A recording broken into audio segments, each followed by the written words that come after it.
High, this is Susmita Saha. আমি তোমাদের সাথে শেয়ার করছি আজকে একটা ব্লগ ভিডিও। তো এটা হলো আমার পার্লারের ওপেনিং ব্লগ।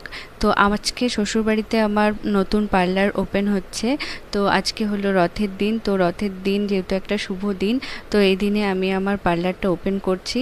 আর আজকে পুজো করি, তো সব কিছুই নতুন শুভ কাজ শুরু করতে হয়।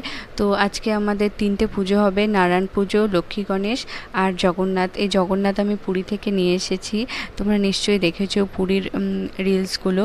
তো আমি পুরীর পুরো ব্লগ ভিডিও তোমাদের সাথে শেয়ার করব। তো সেগুলো এখনও রেডি করতে পারিনি, আস্তে আস্তে রেডি করব। আর এটাই জগন্নাথগুলো আমি পুরী থেকে নিয়ে এসেছি, আর ড্রেসগুলো ওরা ওখান থেকে দিয়ে দিয়েছে। তো সকাল সকাল রেডি হয়ে স্নান টান করে পুরো রেডি হয়ে ঠাকুরকে স্নান করিয়ে দিলাম। আর আমার মা পুরো একা হাতে একদম সমস্ত পুজোর জোগাড় করেছে। 3টে পুজোর জোগাড় মা সব করে রেখেছে। আর বেলাও অনেক হয়ে গেছে, ঠাকুরমশাইও আসতে অনেকটা লেট করে ফেলেছে, তাই জন্য পুজো হতে হতে বিকেল হয়ে গেছে। তো আমি জগন্নাথ ঠাকুর স্নান করিয়ে এখন হচ্ছে ঠাকুরকে ড্রেস পরিয়ে দিচ্ছি, ঠাকুরকে রেডি করিয়ে দিচ্ছি। জগন্নাথ পুজোটা লাস্টে করবে, আগে নারায়ণ পুজো আর লক্ষ্মী গণেশ পুজো করবে, তো তারপরে জগন্নাথ পুজো করবে। তো জগন্নাথের রিলস ভিডিও দেখে তোমরা অনেকেই বলেছিলে যে জগন্নাথ ঠাকুর উল্টা করে বসানো হয়েছে। হ্যাঁ, সেটা আমিও বুঝতে পারছি। আসলে ঠাকুরমশাই বলেছিল ওভাবে বসাতে, হয়তো তারও ভুল হয়েছিল। আর ওই মুহূর্তে আমারও ঠিক মনে ছিল না, কিন্তু বুঝতে পারছিলাম হয়তো ভুল হয়েছে। তো যাই হোক, কিছু করার নেই, ঠাকুর হয়তো ক্ষমা করে দেবে। ভুল তো মানুষ মাত্রই হয়। তো সেটা ভুল হয়ে গেছে বসাতে।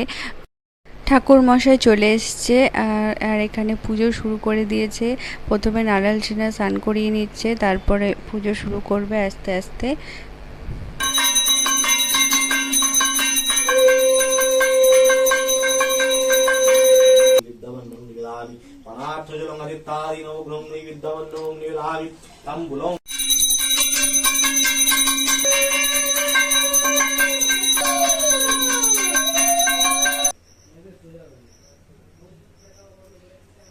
स्वाहा ओम शिवावग्नं श्री विष्णु नारायण शिवावग्नं श्री नारायण ओम स्वाहा।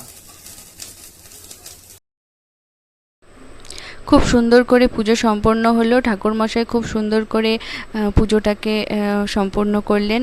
আমার পার্লারের জন্য পুজোটা খুব ভালোভাবেই হলো। তো এখন হচ্ছে খাতা লেখা হচ্ছে। তো ব্যবসায়ীদের জন্য একটা নতুন দোকান করলে একটা আলাদা করে খাতা করতে হয় ব্যবসার জন্য। প্রত্যেক বছর হালখাতাতে পুজো করলে খাতাটা উদ্বোধন করতে হয়।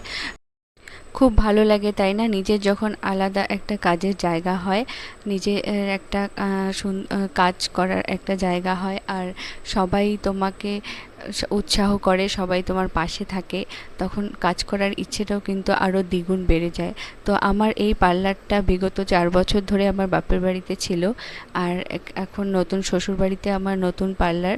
তো আমি আমার মাকে সবসময় পাশে পেয়েছি। বাবার একটু অমত ছিল, কিন্তু মাকে আমি সবসময় পাশে পেয়েছি। আর শ্বশুরবাড়িতে এসেও কিন্তু আমার শাশুড়ি, আমার বর দুজনেও আমাকে খুব উৎসাহ করে আমার এই কাজের জন্য। ওরাই আমাকে উৎসাহ দিয়ে ওরা পার্লারটা খুলে দিয়েছে। তো সবাই আশীর্বাদ করো, আমি যেন পার্লারটা ভালো করে করতে পারি, আমি যেন বড় হতে পারি। সবাই কিন্তু আমাকে অবশ্যই আশীর্বাদ করো। তো সবার আশীর্বাদ থাকলেই আমি ভালো করে কাজ করতে পারবো, আর ভালো করে যেন কাজ আমি করতে পারি। সবাই আশীর্বাদ করো। তো পুজো হচ্ছে, এখন জগন্নাথ পুজো করছে, পুজো প্রায় শেষের দিকে। তো এই জগন্নাথ মানে বসানো নিয়ে একটু সবারই মতের অমিল ছিল, এটা একটু ভুল হয়েছে। তো সবাই ক্ষমা করে দেবে, আর ঠাকুরও যেন ক্ষমা করে দেয়। তো ভিডিওটা শেষ করছি। আর পুরো পার্লারটা যখন ভালো করে হবে, আমি সুন্দর করে ভিডিও করে তোমাদের সাথে শেয়ার করব। তো যদি ভিডিওটা তোমাদের ভালো লাগে, তাহলে চ্যানেলটাকে সাবস্ক্রাইব করো, আর ফেসবুক পেজে আমাকে ফলো করো। আর ভালো ভালো কাজ করলে আমি সেগুলো তোমাদের সাথে শেয়ার করব। তোমরা আমার পাশে থেকো। টাটা।